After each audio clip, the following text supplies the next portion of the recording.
प्रियो, जय मसीह की, प्रेज द लॉर्ड। मैं फिर से एक बार आपके बीच में हूँ।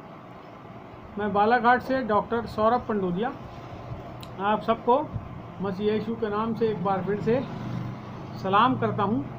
और आज मैं आपके बीच में जिस विषय पर चर्चा करना चाह रहा हूँ वो चर्चा है मानुषिक भविष्यवाणियाँ, या इसे आप ऐसा भी कह सकते हैं कि मनुष्य के दिमाग से उपजी हुई भविष्यवाणियाँ। कई बार कई लोग किसी बात से डर जाते हैं, और जब डर जाते हैं तो रात को उनको स्वप्न और दर्शन जो है वो दिखते हैं, और बहुत सारी बातें उसमें दिखती है क्योंकि उनको उसका भय है। इसलिए वो चीज़ें उनके अवचेतन मन के अंदर असर डाल के वो जब निंद्रा में होते हैं तो वो चीज़ें दिखती हैं। तो मानुषिक दर्शन, मानुषिक स्वप्न और मानुषिक भविष्यवाणियाँ जो है वो कई बार जो है जिस रास्ते पर हम चल रहे हैं, केवल हम ही नहीं लेकिन और भी जो बहुत सारे लोग चल रहे हैं, उनके रास्ते को गड़बड़ा सकती है, भ्रमित कर सकती है। जैसे कि आपको पता है कि आज से पूर्व बहुत से लोगों ने प्रभु यीशु मसीह के आने के बारे में भविष्यवाणियाँ की थी कि वो फलानी तारीख को आ जाएगा, वो आने वाले अगले महीने में आ जाएगा। 2012 में लोगों ने 11 में भविष्यवाणी की थी कि वो 2012 में आ जाएगा और कलीसिया उठा ली जाएगी और सृष्टि का अंत हो जाएगा। ऐसी बहुत सारी चीज़ें जो है वो भविष्यवाणियाँ पहले के समय में हो चुकी। लेकिन अभी ये जो दौर है, लगभग 2 माह से लॉकडाउन लगा हुआ है, जो अभी हम 2021 में हैं, और ये जो 2 महीने से लॉकडाउन लगा है, इसमें बहुत सारे लोगों ने लोगों को कई तरह से जो है भयाक्रांत कर दिया। अब पहले जो पिछला लॉकडाउन बीता उसमें भविष्यवक्ताओं ने दर्शन देखना बंद कर दिए थे, और दृष्टाओं ने जो है देखना बंद कर दिए थे। दर्शन पाने वाले जो दर्शी थे उनने भी देखना बंद कर दिए थे। सपना देखने वालों ने सपना देखना बंद कर दिए थे। सारी चेतावनी वगैरह सब बंद हो गई थी। और जब लॉकडाउन खुला तो जो लोग हैं वो संभल गए, और संभलने के बाद अब जो है उनके मन में अब फिर से जो है भविष्यवाणी वगैरह वगैरह जो है वो आने लगी। और मैं प्रार्थना करता हूँ परमेश्वर की से कि आप भविष्यवाणियों को जरूर प्राप्त करें, क्योंकि बाइबल कहती है, कुरिन्थियों किताब, पहला कुरिन्थियों किताब 14 अध्याय, दूसरा कुरिन्थियों किताब को भी यदि आप देखें, रोमियो की किताब को देखें, आप इफिसियों की किताब को देखो, तो वहाँ पे वरदानों के बारे में, भविष्यवाणियों के बारे में लिखा हुआ है। परंतु आज का जो दौर है उसमें जो लोग भविष्यवाणियाँ प्राप्त कर रहे हैं, देखिए मैं आपको 2-3 बातें बताता हूँ। पहली बात तो अभी लोगों ने क्या किया कि कोरोना को का जोड़ जोड़े और 666 उसका जोड़ निकाले, और शैतान की ओर से है, और ये शैतान है, ये ऐसा है वैसा है, बहुत सारी बातें जो है उसके बारे में लोगों ने बोले, और बड़े लंबे लंबे उसके बारे में लोगों ने अध्ययन भी करे, रिसर्च भी करे, और उसको बहुत से फेसबुक और व्हाट्सएप के ऊपर पहुंचाए। दूसरी बात जो है, अभी इजराइल और हमास का युद्ध हो गया, और इसको आपने देखे तो बहुत सारे लोगों ने भविष्यवाणी करे कि अब जो है तीसरा विश्व युद्ध जो है वो प्रारंभ होने वाला है। मैं फेसबुक के ऊपर, तो मैं फेसबुक तो नहीं चलाता, खैर व्हाट्सएप पे जो बहुत से मसीह ग्रुप हैं उसमें मैंने इसको देखा, और देखा कि लड़ाई भी हो रही है। 11 दिन तक लड़ाई चली और अचानक से शांत हो गया। तो कई लोग जो हैं वो कहने लगे कि अब तीसरा विश्व युद्ध होगा। अगर आप बाइबल देखें, प्रकाशित वाक्य, तो अच्छे से उसको जब आप देखेंगे तो वहाँ पे हरमगदौन की लड़ाई के बारे में है, जो एक युद्ध, बड़ा युद्ध, सारी जातियों का युद्ध, इजराइल और प्रभु के जो लोग हैं उनके विरोध में एक युद्ध होगा, उसकी बात है। अब उसको कई लोग यहाँ पे जोड़ लेते हैं, और वो किस प्रकार का युद्ध होगा उसको बाद में अपन चर्चा करेंगे। तीसरी चीज़ जो है, जब ये युद्ध रुक गया अभी, तो बहुत से लोग कहने लगे कि हमने दर्शन देखे, अपने सपना देखे कि जो है युद्ध जो है वो रुक गया। ये सब बातें हो रही है अभी दृश्यमान संसार के अंदर में, और ये सब मैसेज ही मैसेज जो है लोग डाल रहे हैं, लिख लिख के डाल रहे हैं। उनके मन में क्या पता, कोई काम धाम तो है नहीं, किसी को संदेश तो सुनाना नहीं है, तो क्या पता कहाँ से उनको दर्शन मिल रहे हैं, सपने मिल रहे हैं, और बगैर किसी को प्रवचन दिए, बगैर संदेश दिए, बगैर अपनी गवाही बांटे, अब वो केवल दर्शन ही दर्शन की बात जो है और सपने की बात जो है, और बाइबल से मिलते नहीं, उनके शब्द नहीं मिलते, उनके विचार बाइबल से नहीं मिलते और वो उसको डालते हैं। अब ये तीसरी बात मैं आपको बताऊंगा, ये लगभग 15 दिन पहले की बात है, और एक पासवान ने एक मैसेज को डाला, और वो जो मैसेज डाला उसमें ऐसा लिखा हुआ था उनकी कलीसिया का नाम, वो जिस कलीसिया के थे, और केवल उस कलीसिया को लेने के लिए प्रभु यीशु मसीह आने वाले हैं, और उस कलीसिया के सारे विश्वासी जो हैं वो जागृत हो जाएं, वो प्रभु के आने की बाट जोहते रहें, और केवल वो लोग ही जो हैं वो उठाए जाएंगे। तो प्रियो, ये जो भविष्यवाणियों का जखीरा लोग डाल रहे हैं, यीशु के आगमन के बारे में बता रहे हैं, युद्ध के बारे में बता रहे हैं, तृतीय विश्व युद्ध के बारे में बता रहे हैं, 666 के बारे में बता रहे हैं, ये सब जो चीज़ें हैं, मैं आपसे कहना चाहता हूँ, इन सब चीज़ों के ऊपर अपने दिमाग को, अपनी बुद्धि को ना लगाएं।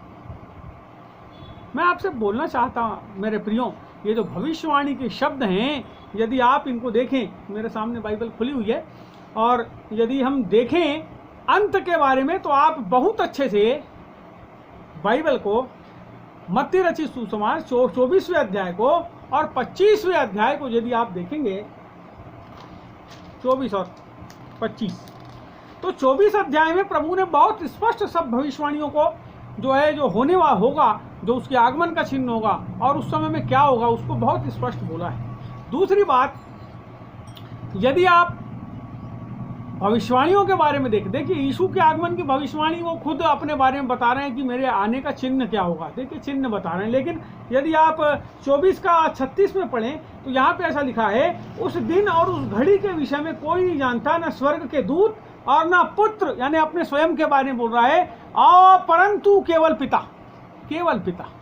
केवल परमेश्वर जानता है कि कब प्रभु यीशु ख्रिस्त जो है वो आएंगे। इसलिए कहता है वो जागते रहो बेटा। तो हमें जागने की आवश्यकता है, जागने की आवश्यकता का मतलब ये हुआ कि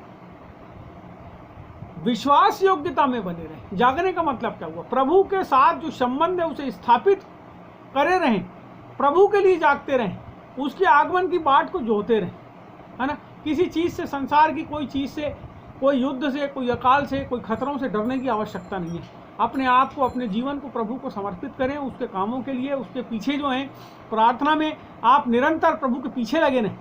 जैसा प्रभु अचानक कभी भी प्रार्थना करने लगता था, कभी भी अपने चेलों को बोलता जाओ मैं आता हूँ, सवेरे के समय गायब, पहाड़ के ऊपर चले गया, प्रार्थना कर रहा है। तो अचानक परमेश्वर जो है वो प्रार्थना तो अपने पिता से वो मांगता रहता था, प्रार्थना करता रहता था। तो आज का दौर ये भविष्यवाणियों के बारे में ऐसा लिखा है, भविष्यवाणियाँ हो तो समाप्त हो जाएगी, परंतु शाश्वत क्या रहेगा। आशा, प्रेम और भविष्यवाणी, इसमें शाश्वत क्या होगा? शाश्वत तो प्रेम ही है। और यदि हम प्रभु के प्रेम को अपने हृदय में धारण कर ले मेरे प्रियो, तो मैं आपसे कहना चाहता, आप जब उससे प्रेम करने लगेंगे तो उसकी रास्ता देखेंगे। जब आप उससे प्रेम करने लगेंगे तो उसकी बाट जोहेंगे कि मेरा स्वामी आता होगा। आप देखिएगा 25वां अध्याय में, 24वां अध्याय में विश्वास योग्य दास और दुष्ट दास का जो है यहाँ पे एक दृष्टांत दिया है ना, 45वें वचन से। यदि आप देखेंगे 10 कुंवारियों का दृष्टांत 25वें अध्याय में, यदि आप देखेंगे 1 से लेकर के 13 तक, वहाँ पे ऐसा लिखा है। तोड़ों के बारे में जो है एक दृष्टांत है, 14 वचन से लेकर के जो है यह 30 वचन तक है। और न्याय के दिन के बारे में फिर एक दृष्टांत है। मैं आपसे बोलना चाहता हूँ मेरे प्रियो, बाइबल जो है, प्रभु का जो वचन है, उसको अपने हृदय के अंदर पूरा संजो लीजिए।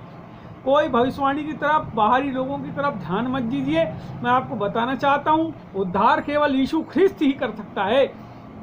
किसी की भविष्यवाणियाँ, किसी का विचार केवल हमको विचलित कर सकते हैं। दूसरी बात, यदि आप विचलित हो रहे हैं तो समझ जाओ प्रभु की ओर से नहीं है, क्योंकि बाइबल कहती है कि भविष्यवाणियों की जो बातें होती है वो कलीसिया के अंदर में उन्नति, उपदेश और शांति की बातें हमारे जीवन के अंदर देती है। कलीसिया की उन्नति होती है, मनुष्य की उन्नति होती है। उपदेश मिलता है। उपदेश का मतलब, यदि हम कहीं गड़बड़ा गए, हमें सही दिशा नहीं मिली है, तो उपदेश जो है हमारे जीवन को सही दिशा देता है। तीसरी बात, शांति की बातें, हमारा जीवन शांति से भर जाता है। यीशु ख्रिस्त ने कहा, मैं तुम्हें वो शांति दिए जाता हूँ जो संसार से नहीं मिल सकती। यूहन्ना की किताब में आप पढ़ेंगे, वो ऐसी शांति की बात करता है जो संसार से नहीं मिलती। जो लोगों की बात से नहीं मिलती, लेकिन वो केवल यीशु मसीह के जीवित, प्रबल और सामर्थी, चोखे उसके दोधारी तलवार के जैसे वचन से वो शांति मिलती है। और वो कब मिलती है? जब कोई बंदा आपसे उससे वचन के द्वारा बात करे, जब आप बाइबल को पढ़ें, जब आप बाइबल को सुने, या प्रभु के दासों के संदेशों को सुने। सुनिएगा मेरे प्रियो, मैं आपको बताना चाहता, आप इस संदेश को, इस बाइबल को, ये प्रभु के वचन को, इस जीवित कलाम को अपने हृदय के अंदर जो है संजोलें, इसे पढ़ें और समझ के पढ़ें। कोई बात समझ नहीं आती, बार बार पढ़ें। मैं आपको बताना चाहता, कोई भी चीज़ आपको परमेश्वर के प्रेम से अलग नहीं कर सकती। ना डरें, ना घबराएं, ना किसी की बात की ओर ध्यान दें, केवल जीवित परमेश्वर के कलाम की ओर ध्यान लगाएं। ऐसा कहता है पौलुस, ना प्रधानताएं, ना स्वर्गदूत, ना सताओ, न और कोई चीज, कोई वस्तु, न सिंहासन, न प्रभुताएं हमें परमेश्वर के प्रेम से अलग कर सकते। कोई उससे अलग नहीं कर सकता। किसी के डराने में, धमकाने में, वो भविष्यवाणियों के ऐसे डरावने माहौल में अपने आप को लेकर ना जाएं। प्रभु के वचन में और बने रहें, उससे प्रार्थना करते रहें, उसको पढ़ें और उसे समझें। परमेश्वर आपको निश्चय जो है अपनी आशीषों से भरेगा और लोगों के लिए आशीष का कारण बनाएगा। आज इतना ही कहना चाहता हूँ। शेष मेरा परिवार ठीक, मेरे बच्चे ठीक हैं। मैं कामना करता हूँ आप सुनने वालों का परिवार भी ठीक होगा और परमेश्वर आप सबों को आशीष देगा। आपको उस संसार से और उस दुष्ट के हाथों से बचा के रखेगा, हर एक संकट से, मुसीबत से, रोगों से बचा के रखेगा। उसके ऊपर विश्वास करें, उसके वचन को पढ़ें, उसे अध्ययन करें। प्रियो, वो आपसे बहुत प्रेम करता है, निरंतर उसके प्रेम में बने रहें, ऐसी प्रार्थना आपसे करता हूँ, निवेदन करता हूँ। आज इतना ही कहूँगा। एक बात और कहना चाहूँगा, मेरा मैसेज आपको अच्छा लगे इसे शेयर करें प्रियो। जितने लोगों के पास जाएगा उनके जीवन में आशीष आएगी। आप यदि मेरे चैनल को सब्सक्राइब नहीं किए तो सब्सक्राइब कर देंगे तो आपकी मेहरबानी होगी। मुझे ऐसा लगेगा मेरे चाहने वाले, प्रभु के वचन के चाहने वाले, परमेश्वर से प्रेम करने वाले हैं, इस संसार में हैं और उसके आने की बाट जोर हैं। बस इतना ही कहना चाहूँगा प्रियो, बाकी सब ठीक है। आपका बहुत धन्यवाद, आपने सुना। Praise the Lord. जय मसीह।